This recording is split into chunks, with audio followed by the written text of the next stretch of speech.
Hello दोस्तों, नमस्ते। मैं हूँ पूजा उपाध्याय। तो मैं आज जा रही हूँ गाने एक देवी पचरा गीत। बहुत ही प्यारी गीत है। आप लोग सुनिए मेरी गीत, लाइक करिए, मेरे चैनल को शेयर करिए, सब्सक्राइब करिए, कमेंट बॉक्स में लिखिए गीत आप लोग को कैसी लगी।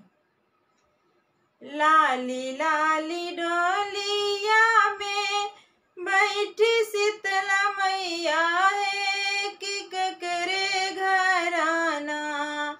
लाली लाली डोलिया में बैठी शीतला मैया हो कि ककरे घराना।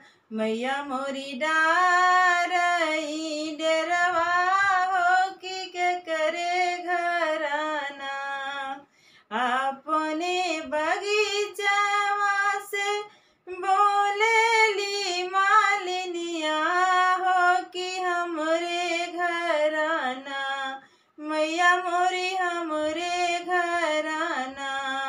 आजू डरहु ना डरवा हो कि हमरे घराना।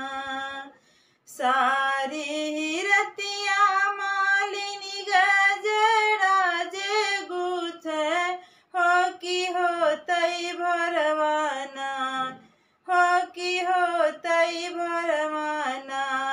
मैया के करेली सिंगरवा हो कि होतई भरवाना। लाली लाली डोलिया में अइली शीतला मैया हो कि ककरे घराना। हो कि ककरे घराना। मैया मोरी डारेली डरवा हो कि ककरे घराना। अपने कुआनवा से बोले महरनिया हो कि हमरे घराना। हो कि हमरे घराना। मैया मोरी डरहु न डरवा हो कि हमरे घराना। सारी हिरतिया महरनी पानिया जे भरे हो कि होतई भरवाना।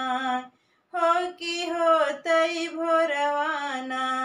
मैया के पाँवा पखारे हो कि होतई भरवाना।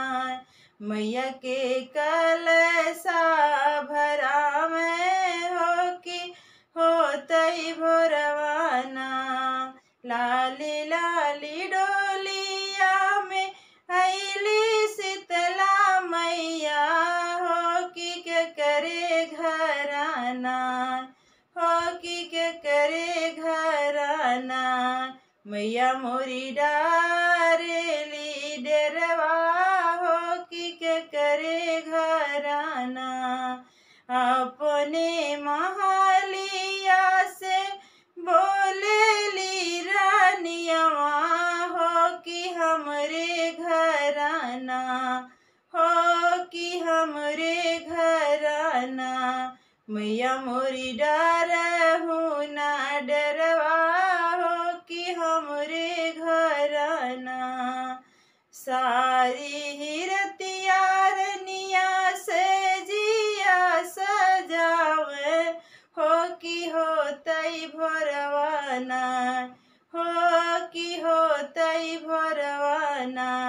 मैया मोरी गम गम महकई हो कि होतई भरवाना।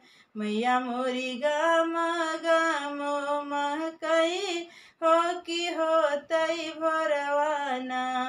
जैसे हमरा सिंगरवा कैलू है मालिनिया हो कि वैसे वैसे ना।